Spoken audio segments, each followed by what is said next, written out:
Hello boys. अभी हमने आपको पिछले पाठ में आव्यूह और उसके विभिन्न गुणधर्मों के संबंध में, जैसे आव्यूहों का योग, समान आव्यूह, आव्यूहों का गुणनफल, आव्यूहों का व्युत्क्रम के संबंध में जो है विस्तार से जानकारी दी। अब उसी से संबंधित हम एक नए पाठ को आपको जो है प्रारंभ करने जा रहे हैं। वो है आपका सारणिक। इस सारणिक यानी डिटर्मिनेंट क्या होता है? n कोटि के, यहाँ पर लिखा हुआ देखिए, n कोटि के एक वर्ग आव्यूह को एक संख्या के रूप में व्यक्त कर सकते हैं। देख लीजिए, आपने अभी तक जो है आव्यूह पढ़ा, मैट्रिक्स पढ़ा। मैट्रिक्स को आप एक संख्या के रूप में व्यक्त नहीं कर सकते हैं, उसको हल नहीं कर सकते हैं। जैसा आव्यूह है वैसे ही रहेगा। लेकिन आप जो है सारणिक, ये n कोटि का अगर एक वर्ग आव्यूह है तो अगर आप उसको एक संख्या के रूप में व्यक्त कर सकते हैं, इस संख्या को कहते हैं, इसे आव्यूह का सारणिक कहते हैं। फिर से सुन लीजिए, n कोटि के एक वर्ग आव्यूह को एक संख्या के रूप में व्यक्त कर सकते हैं, इसे आव्यूह का सारणिक कहते हैं। देख लीजिए, यदि माना कोई आव्यूह ए, ऐसे ही लिखते हैं हम आव्यूह कैपिटल लेटर से, ए बराबर है ABCD, ये एक आव्यूह है, तो ए के सारणिक को, आव्यूह ए खाली कैपिटल ए लिखा है तो इसको कहेंगे ए का, ये आपका आव्यूह है। ए के सारणिक को हम क्या लिखेंगे? डिटर्मिनेंट ए, DET, यानी डिटर्मिनेंट ए से व्यक्त करते हैं। या ए को जो है, इसमें जो है दो खड़ी लाइनों के बीच में जैसे मोड टाइप का होता है, जैसे मोड नहीं है ये, तो इसको पढ़ते हैं डिटर्मिनेंट ए, या ये त्रिभुज का चिन्ह है, यानी इसको डेल्टा कहते हैं, डेल्टा के द्वारा व्यक्त करते हैं। यानी किसी सारणिक को आप कैसे, ये जैसे यहाँ पर ये आपका जो है आपका आव्यूह ए है, तो उसका जो डिटर्मिनेंट होगा, उसका सारणिक जो होगा वो कैसे लिखा जाएगा? उसको जो है दो लाइन के बीच में लिखेंगे, बराबर हो जाएगा आपका ABCD। इसके जो है इस दोनों और दो लाइन खींचेंगे, इसमें बड़े कोष्ठक के जैसा जो आपका आव्यूह होता है उसमें बड़े कोष्ठक के जैसा था, लेकिन इसमें दो लाइनें हैं। ठीक हो गया।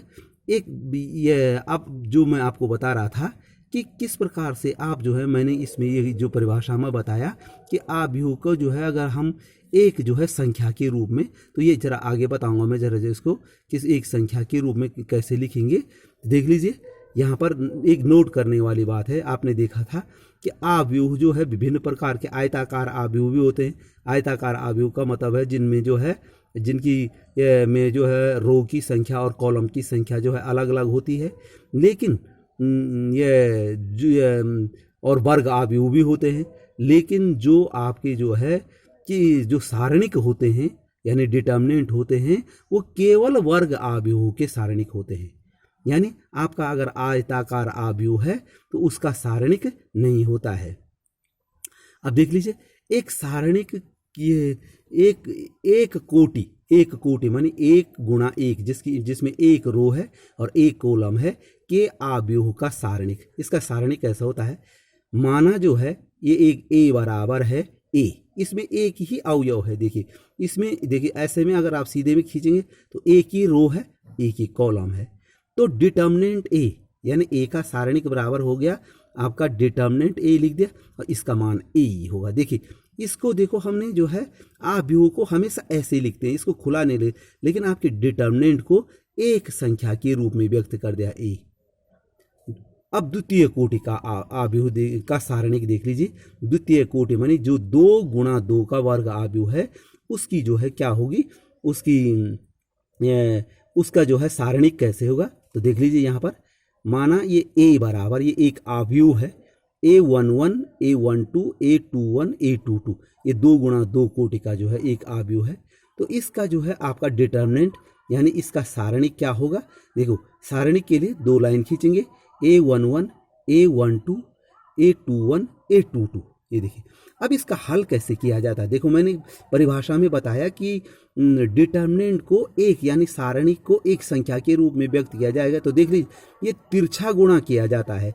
A11 का A22 से, तो A11 इंटू A22, बीच में आएगा माइनस, बीच में माइनस आएगा और इसका गुणा इससे, यानी A12 इंटू A21, ये तिरछा गुणा, इन दोनों का गुणा माइनस इन दोनों का गुणा, देख लीजिए।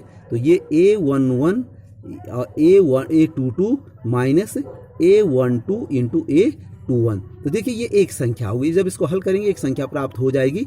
एक उदाहरण संख्या के आधार पर दे रहे हैं, देख लीजिए। ये आपका एक सारणिक है, यहाँ पर 1 3 2 माइनस, वो देखो सारणिक में केवल खड़ी लाइनें डाल रखी हैं। जब इसको हल करेंगे तो जैसे मैंने तिरछा गुणा करा, तो तिरछे गुणे में इसका गुणा इसके साथ माइनस इसका गुणा इसके साथ होगा।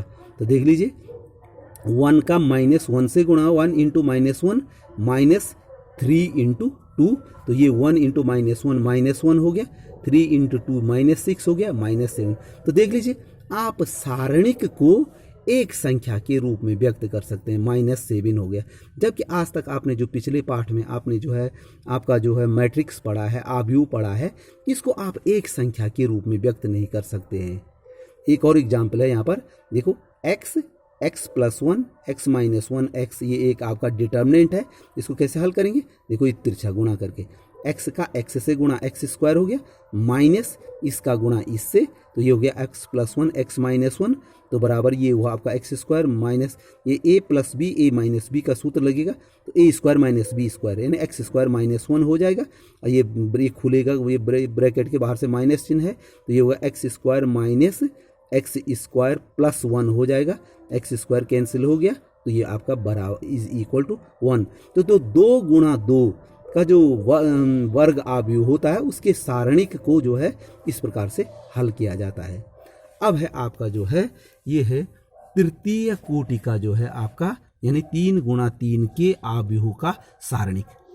इसका जैसा इसके आव्यूह के सारणिक को कैसे मान के चलिए, a बराबर है aij, a बराबर aij बराबर ये 3 गुणा 3 कोटि का है। देखो a11 a12 a13 a21 a22 a23 a31 a32 a33। अब देख लीजिए इसको क्या किया जाता है, इसको हल करने के लिए कि ये जो 3 गुणा 3 कोटि का जो आव्यूह है, इसको हल करने के लिए इसको जो है क्या किया जाता है, 2 गुणा 2 कोटि के आव्यूहों में इसको अलग अलग आव्यूहों में व्यक्त किया जाता है। 3 गुणा 3 का है ये, इसको 2 गुणा 2 कोटि के आव्यूहों में व्यक्त किया जाता है। देख लीजिए, अब व्यक्त करने के लिए देख लीजिए इसका जो है आपका जो है इसका आप देख लीजिए, अगर इसको खोलना है, आपने इसका प्रसरण करना है, खोलना है, तो खोलते समय एक चीज ध्यान देनी है, इसको आप 6 प्रकार से खोल सकते हैं। देख लीजिए इसमें 3 रो हैं, देखो 1 रो 2 रो 3 रो, और 1 कॉलम 2 कॉलम 3 कॉलम, यानी 6। तो आप इसको अगर आपने इसका प्रसरण करना है, तो इसको जो है पहली रो के जो है आपका जो है पहली रो के अनुदिश भी प्रसरण कर सकते हैं। दूसरी सबसे पहले जो है इसका जो है, ये तो आपका मैट्रिक्स है, इसका अगर आपने डिटर्मिनेंट निकालना है, आपका इसका डिटर्मिनेंट, जैसे इसका डिटर्मिनेंट है, तो डिटर्मिनेंट इसको आप तो जो आप पहले से आव्यूह को तो आप खोल ही नहीं सकते हैं, लेकिन अगर इसी का सारणिक है तो सारणिक खोलेंगे तो आप क्या कर सकते हैं, पहली रो के अनुदिश पर शरण कर सकते हैं, दूसरी रो के अनुदिश पर शरण कर सकते हैं, तीसरी रो के अनुदिश पर शरण कर सकते हैं, या पहली रो के पहले कॉलम के अनुदिश, दूसरे कॉलम के अनुदिश और तीसरी कॉलम के अनुदिश आप क्या कर सकते हैं, इसका प्रसरण में फैलाव या खोल सकते हैं इसको।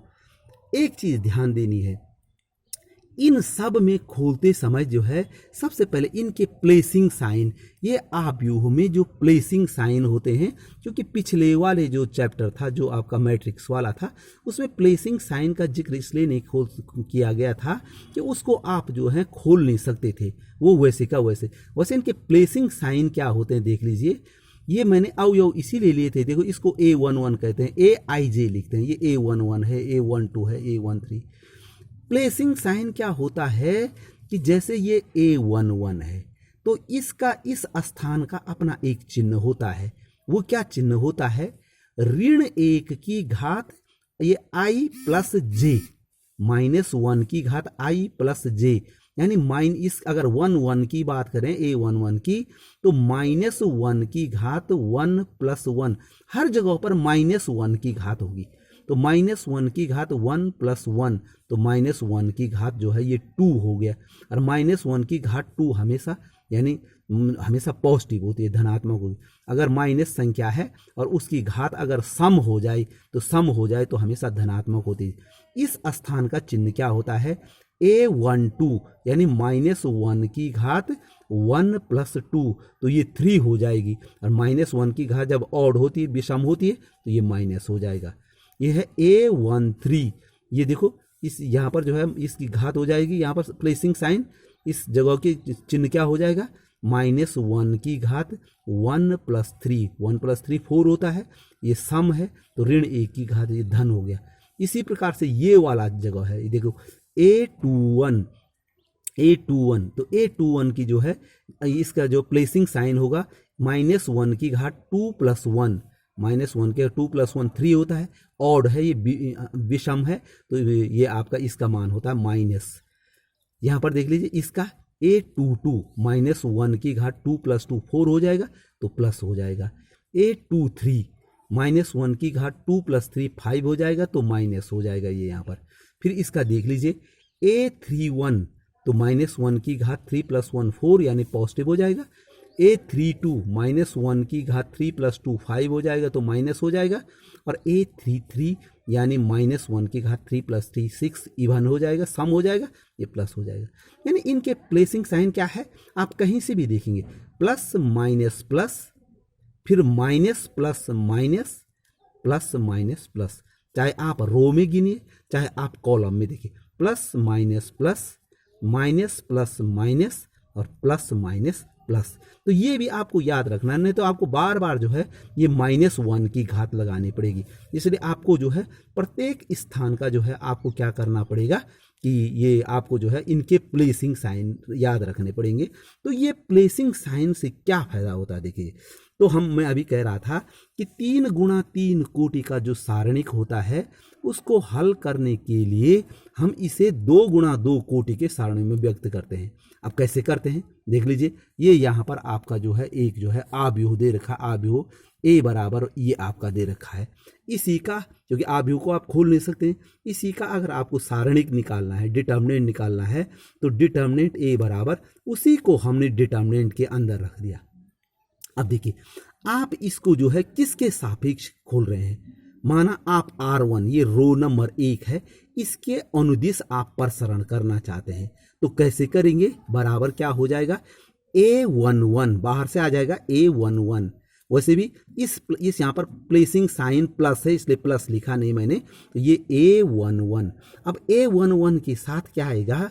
देखिए कोई भी अवयव आप देखेंगे, कोई भी अवयव एक रो और एक कॉलम में होता है। जैसे ये A11 है, ये पहली रो में है और पहले कॉलम में है।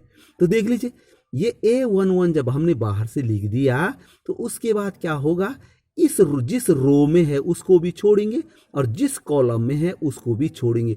तो हम यहाँ पर 2 × 2 का एक जो है डिटर्मिनेंट मिल जाएगा। वो डिटर्मिनेंट क्या हो जाएगा? A22 यहाँ पर लिखा मैंने, A22, A23, A32 और A33। ये देखो ये मिल गया हमको। तो देखो हम क्या कर रहे हैं, R1 के जो है ये उसमें जो है अनुदिश प्रसरण कर रहे हैं। तो R1 के 3 अवयव हैं, तो 3 अवयव, पहला अवयव हो गया A11 और A11 के साथ कौन आया, इसको भी आप छोड़ेंगे। ये देख लीजिए ये वाली रो भी छोड़ देंगे, ये वाला कॉलम भी छोड़ देंगे, तो आपको एक 2 × 2 का डिटर्मिनेंट मिल गया, A22, A23, A32, A33। ये देखिए यहाँ पर। अब यहाँ पर अब A12 की बारी है, क्योंकि हम पहली रो के, तो पहली रो में A12। यहाँ पर देखिए यहाँ पर चिन्ह क्या आएगा, इसका प्लेसिंग साइन माइनस है। यहाँ पर देख लीजिए मैंने बता दिया ये माइनस है, प्लस माइनस, तो यहाँ पर बीच में क्या आएगा आपका माइनस, फिर आ जाएगा A12। यहाँ पर A12 आ गया। अब A12 जैसे हमारा आया तो A12 के साथ एक जो है आपका छोटा सा उप सारणी क्या हो जाएगा, देख लीजिए। A12 पहली रो में है और दूसरे कॉलम में, इन दोनों को छोड़ देंगे, देखो इसको भी छोड़ देंगे और इसको भी छोड़ देंगे, तो क्या बचा हमारा A21 बचा, A23 बचा, देखिए A21 A23 और एक बचा A31 और A33, A31 A3, देख लीजिए। ये आपकी जिस रो में होगा उसको भी छोड़ना है और जिस कॉलम में होगा उसको भी छोड़ना है, तो देख लीजिए ये भी गई और ये भी गया, तो आपका बच गया 1 2 3 4, ये डिटर्मिनेंट पर आप बताओगे। तो देखो A11 भी हो गया, फिर A12 के साथ अब A13, तो A13 देखिए इसका प्लेसिंग साइन, पहले बीच में प्लेसिंग साइन आना है, तो ये प्लस माइनस प्लस, तो ये आ जाएगा प्लस A13। अब A13 में एक जो है डिटर्मिनेंट क्या आएगा, देखिए ये पहली रो में है और तीसरे कॉलम में, तो देखिए ये भी गया ये भी गया, तो इसको एक डिटर्मिनेंट मिल जाए A21 A22 A21 A22 A31 A32 A31 A32। तो इस प्रकार से जो है हमको ये पहली रो के जो है अनुदिश हमने इसका क्या क्या प्रसार किया, तो इस प्रकार से हमको प्राप्त हो जाएगा।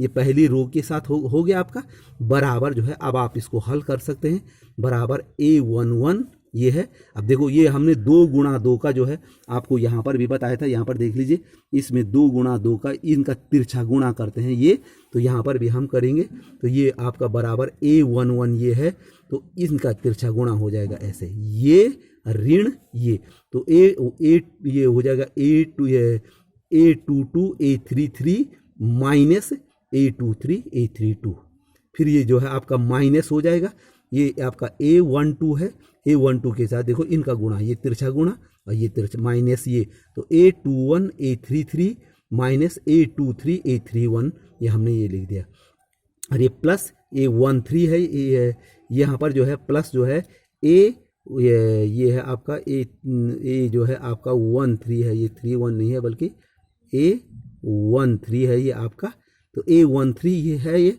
और इसके साथ हो जाएगा इनका गुणा तिरछे में A21 A32 और माइनस A22 A31। तो इस प्रकार से इसको जो है क्या किया जाता है, आप किसी भी रो के अनुदिश खोल सकते हैं इसको, जैसे माना आप चाहते तो इसके अनुदिश खोल सकते थे, इसके अनुदिश अगर आप दूसरी R1 के अनुदिश इसका जो है वो करते, इसका प्रसरण करते, तो सबसे पहले A21 आता है, लेकिन ध्यान रहे कि अगर आप रो 2 के अनुदिश खोलना चाहेंगे तो इसका प्लेसिंग साइन पहले लिखना पड़ेगा। इसका प्लेसिंग साइन यहाँ पर माइनस है, देखिए प्लस माइनस, तो पहले माइनस A21, अब A21 के साथ क्या आएगा, ये भी जाएगा ये भी चले जाएगा, तो A12 A13 और A32 A33 ये वाला डिटर्मिनेंट आएगा, तब प्लस इसके, तब इसके साथ तो प्लस ये इसका, क्योंकि माइनस प्लस प्लस A22 हो जाएगा, इसके लिए ये भी चले जाएगा ये भी चले जाएगा, तो A11 A13 का डिटर्मिनेंट और A31 A33, फिर ये इसका प्लेसिंग साइन माइनस है, तो माइनस A23 और इसके साथ ये तीसरा कॉलम भी चले जाएगा, दूसरी रो भी चली जाएगी, तो आपका हो जाएगा A11 A12 A31 A32। इसी प्रकार से आप जो है तीसरी जो है रो के सापेक्ष भी जो है इसको जो है खोल सकते हैं। तीसरी रो के सापेक्ष ये प्लस आएगा माइनस आएगा, और पहले कॉलम के सापेक्ष भी, दूसरे कॉलम के सापेक्ष भी और तीसरे कॉलम के सापेक्ष, यानी आप 6 प्रकार से जो है जो ये सारणिक है इसका जो है आप जो है क्या कर सकते हैं, इसका प्रसरण कर सकते हैं।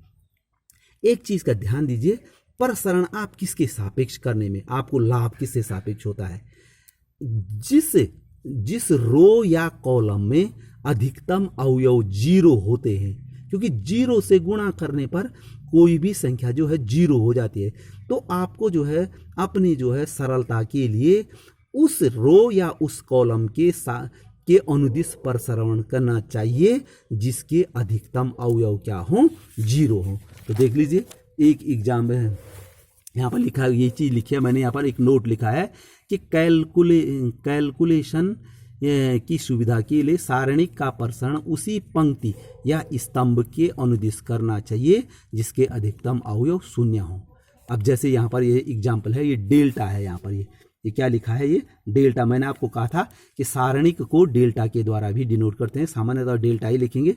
जैसे आप जो है मैट्रिक्स को जो है कैपिटल ए कैपिटल बी द्वारा लिखते थे, तो सारणिक को डेल्टा लिखना। डेल्टा बराबर हो गया 1 2 4 1 3 0 4 1 0। तो आप क्या करेंगे, इसका जो है, हाँ इसका जो है आप इसको जो है इसका मान ज्ञात करने के लिए क्या करेंगे, तो इसके लिए मैंने अभी जैसे कहा कि जैसे आपका जो कॉलम नंबर 3 है, तो कॉलम नंबर 3 में 2 जगहों पर शून्य है, तो अधिकतम ये अपनी सुविधा के लिए हम C3 कहेंगे इसको। कॉलम नंबर 3 है, C3 के अनुदिश प्रसरण करने पर, तो C3 के अनुदिश डेल्टा बराबर, देखिए C3 का पहला अवयव 4 है यहाँ पर, तो 4।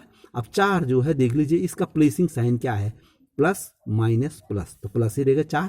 4 के साथ क्या आएगा, ये कॉलम भी गया और ये रो भी गई आपको, तो क्या रह गया 1 3 4 1 1 3 4 1। तब ये देखो यहाँ पर ये प्लस था, इसको माइनस होना चाहिए था, इसका प्लस होना चाहिए था, लेकिन चूंकि 0 से गुणा करेंगे तो वो 0 होगा, चाहे प्लस होगा चाहे माइनस होगा, 0 से गुणा करेंगे तो 0 होगा, फिर 0 से गुणा करेंगे 0, तो इनको लिखने की आवश्यकता भी नहीं है, तो बराबर हो गया 4। अब इसको कैसे खोलेंगे, तिरछा गुणा करके, देखिए 1 × 1 मानी 1 हो गया, -3 × 4 मानी 12 हो गया, तो 1 - 12 यानी ये -11 और ये हो जाएगा -44। इस प्रकार से आप करेंगे इसमें। ये देखिए एक और एग्जाम्पल देख लीजिए, ये एग्जाम्पल डेल्टा बराबर है 0 sin alpha minus cos alpha, minus sine alpha 0 sin beta, cos alpha minus sign beta 0। तो अब इसको परसेंट देख लीजिए, इसके किसी भी रो में, इसमें तो आप स्वतंत्र हैं कि किसी भी रो के सापेक्ष या किसी भी कॉलम के सापेक्ष आप इसको खोल सकते हैं, खोलने के लिए स्वतंत्र हैं, क्योंकि प्रत्येक में आप देख रहे हैं फर्स्ट रो में भी एक 0 है, सेकंड रो में भी एक 0 है, थर्ड रो में भी एक 0 है, या फर्स्ट कॉलम में भी एक 0 है, सेकंड कॉलम में एक 0, थर्ड कॉलम में एक 0। तो मुझे लगता है कि आपको सीधे सीधे इसका प्रसरण जो है R1 के सापेक्ष ही करना चाहिए। तो R1 के अनुदिश प्रसरण करने पर, R1 के अनुदिश प्रसरण क्या हो जाएगा, डेल्टा बराबर देख लीजिए, पहले आएगा 0। अब देखो 0 इंटू ये भी नहीं लिखना है, ये भी छोड़ देना है, तो 0 इंटू, अब 0 इंटू जब लिखेंगे तो 0 का तो किसी के साथ गुणा करने पर 0 होता है, इसलिए उसको लिखने की आवश्यकता आपको नहीं है। तो 0 के साथ का तो 0 हो गया। अब ये बात आई किसकी, साइन अल्फा, क्योंकि R1 के अनुदिश हम प्रसरण कर रहे हैं, तो ये नंबर आएगा साइन अल्फा का। अब साइन अल्फा पहले इसका प्लेसिंग साइन प्लस ये माइनस, तो ये माइनस आएगा, तो सीधे हमने यहाँ पर लिखा माइनस साइन अल्फा। ये माइनस कहाँ से आया, जबकि ये साइन अल्फा था, तो ये माइनस कहाँ से है, माइनस इस स्थान का प्लेसिंग साइन है, इसका स्थान का चिन्ह है, तो माइनस साइन अल्फा हो गया। अब देखिए ये साइन अल्फा का ये वाली रो भी छोड़ देंगे, ये पहली रो में है और दूसरी कॉलम में है, तो क्या बचा, minus sine alpha sign beta cos alpha 0। ये देखिए minus sine alpha sign beta cos alpha 0। और अब देखिए यहाँ पर देखो इसका R1 के सापेक्ष कर रहे हैं, इसका इसलिए नहीं लिखा, ये 0 से गुणा होने पर 0 होना था, फिर साइन अल्फा इसका प्लेसिंग साइन हमने जो है यहाँ पर माइनस लिखा। अब ये देखो प्लस माइनस प्लस, तो यहाँ पर होना है आपका प्लस, तो प्लस अब माइनस कॉस अल्फा, देखिए प्लस इसलिए क्योंकि ये प्लेसिंग साइन है, माइनस कॉस अल्फा मैंने कोष्ठक में लिख दिया। अब ये देखो ये माइनस कॉस अल्फा के साथ जो है एक 2 × 2 की सारणी कौन आएगी, ये पहली रो में है और तीसरे कॉलम में, इतना छोड़ देंगे, ये भी छोड़ देंगे, ये भी छोड़ देंगे, तो क्या आ जाएगा, minus sine alpha 0 cos alpha और माइनस साइन बीटा। तो ये देखिए ये हो गया minus sine alpha 0 cos alpha और माइनस साइन बीटा, ये आ गए बराबर। देख लीजिए इसको खोल दीजिए, माइनस साइन अल्फा तो ऐसे है, ये देखो इसका यहाँ पर तिरछा गुणा ऐसे और ऐसे, तो माइनस साइन अल्फा का 0 से गुणा करेंगे तो 0 हो गया, और माइनस बीच में माइनस आएगा, साइन बीटा का कॉस अल्फा से करेंगे तो कॉस अल्फा साइन बीटा। ये देखिए ये प्लस माइनस का माइनस हो गया, प्लस इंटू माइनस का माइनस हो गया कॉस अल्फा। इसका गुणा कैसे करेंगे, देखो यहाँ भी तिरछा गुणा करेंगे, minus sine alpha into minus sign beta, यानी माइनस माइनस का प्लस हो जाएगा, साइन अल्फा साइन बीटा, और इन दोनों का गुणा माइनस, इन दोनों का गुणा हो जाएगा 0, क्योंकि 0 के साथ कॉस अल्फा का गुणा करेंगे तो क्या हो जाएगा आपका 0 हो जाएगा। तो बराबर ये देख लीजिए ये आपका आया यहाँ पर ये देखो ये जीरो तो जीरो हो गया, माइनस माइनस का प्लस हो गया ये, तो plus sine alpha cos alpha sign beta. जब इसका गुणा करेंगे इससे, ये जीरो तो समाप्त हो गया, तो माइनस माइनस का प्लस हो गया, sine alpha cos alpha sign beta. और यहाँ पर देख लीजिए ये माइनस, इसका गुणा करेंगे इन दोनों से, तो ये भी देखिए sine alpha cos alpha sign beta, और ये जीरो वो हो गया। तो देखिए ये भी sine alpha cos alpha sign beta है, और ये है आपका जो है minus sine alpha cos alpha, और ये वो है सेम है ये, तो बराबर हो जाएगा आपका जीरो। तो इस प्रकार से आप किसी भी रो या कॉलम के सापेक्ष जो है आप डिटर्मिनेंट को खोल सकते हैं।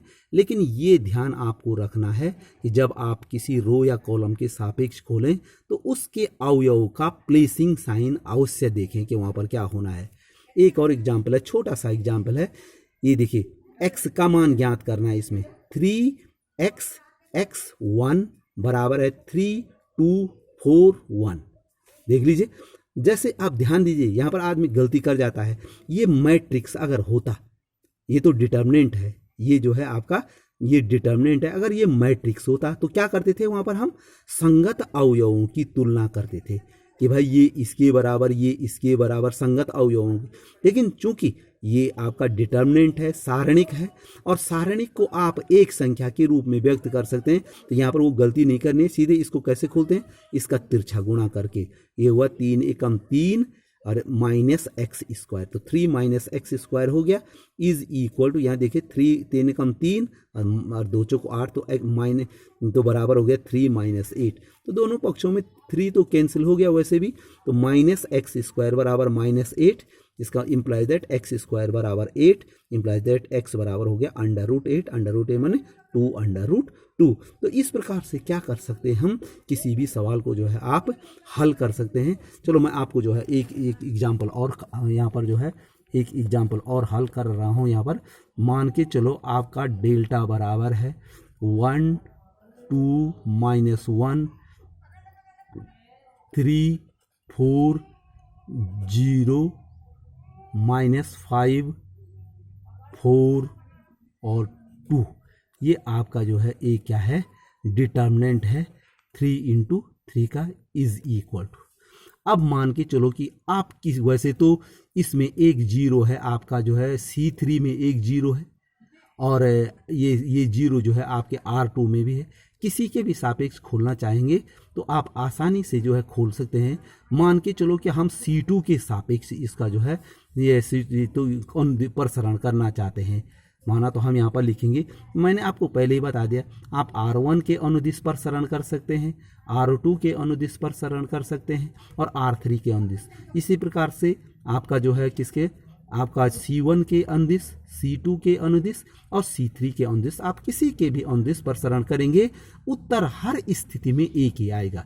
याद रखिए, आप किसी के भी सापेक्ष इसका ये अनुदिश जो है इसका प्रसरण करेंगे, इसको खोलेंगे, तो आपका उत्तर जो है सेम रहेगा। तो देख लीजिए कैसा होगा, तो आपका बराबर हो गया। यहाँ पर देखो बराबर, माना हम यहाँ पर मैंने लिख दिया कि आप C2 के अनुदिश क्या करने पर, प्रसरण करने पर, ये लिख देना चाहिए यहाँ पर, ताकि आपको पता चल जाए कि भाई किसको। तो यहाँ पर हो जाएगा आपका डेल्टा बराबर, अब C2 ये है भाई, तो C2 ये है आपका 2 4 4 है इसमें, तो सबसे पहले 2, लेकिन 2 लिखते समय इसका प्लेसिंग साइन देखना है, प्लस माइनस, तो ये माइनस है यहाँ पर, तो सबसे पहले माइनस, और ये 2, इसके साथ जो है ये आपका डिटर्मिनेंट देखो 2 के लिए जो है आपका ये रो भी छोड़ेंगे, ये कॉलम भी छोड़ेंगे, तो ये होगा 3 0 -5 2, 3 0 -5 2, ये देख लीजिए, ये आपका ये गया, तो 2 के लिए हो गया। अब ये इसका प्लेसिंग साइन माइनस है, अब नंबर है 4 का, क्योंकि हम C2 ये है, हम C2 के साथ, तो ये देखो ये माइनस है, तो इस 4 का हो जाएगा आपका +4, तो यहाँ पर हो जाएगा आपका +4। इसके साथ कौन सा डिटर्म, 2 × 2 का कौन सा डिटर्म, देखो 4 जो है दूसरी रो में और दूसरे कॉलम में है, तो 1 -1 -5 2, तो ये है आपका 1 -1 -5 और 2, ये आपका जो है ये हो गया। और अब देखिए, अब इसका नंबर है, ये देखो इसके सापेक्ष हो गया, इसके ऑन दिस हो गया, इसके आप देखो ये भी इसका माइनस प्लस माइनस, तो इसका प्लेसिंग साइन भी आपका क्या होगा माइनस और 4। अब इस 4 का क्या होगा, ये तीसरी रो में है और दूसरे कॉलम में ये छूट जाएंगे, ये हो जाएगा 1 -1 3 0, तो ये हो जाएगा आपका 1 -1 3 0, ये हो गया। तो इज इक्वल टू देख लीजिए -2 के साथ क्या होगा, देखो मैंने कहा था इसका तिरछा गुणा, 3 दूना 6 और ऋण देख लीजिए 0 गुणा ऋण 5, सीधे सीधे आपका 0 हो जाएगा। धन 4 के साथ क्या होगा, 1 दूना 2 ऋण देख लीजिए ऋण 1 गुणा ऋण 5, तो ऋण का धन हो गया, तो ये हो गया आपका 5, ये हो गया ऋण 4, ये हो जाएगा 1 तिरछा गुणा 1 का 0 से 0 हो गया। और ऋण देखो, अब ऋण 1 और 3 का गुणा जो है ऋण 3 होता तो ऋण का धन हो जाएगा, क्योंकि देखिए 0 ऋण और इन दोनों का गुणा भी ऋण 3 हो तो धन 3 हो गया। तो ये हो गया आपका इज इक्वल टू, ये हो जाएगा -12। देखो ऋण 2 ये है और ये 6 है, 0 तो 6 में 0 गया 0, 2 6 का 12 -12 हो गया। ये देखिए 2 में से 5 गया ऋण 3 और 4 × 12, तो ये भी आएगा ऋण 12 हो गया ये भी आपका। और यहाँ पर ये आपका फिर से ये भी देखिए 0 धन 3 होता है, तो ये भी ऋण 12 हो गया आपका।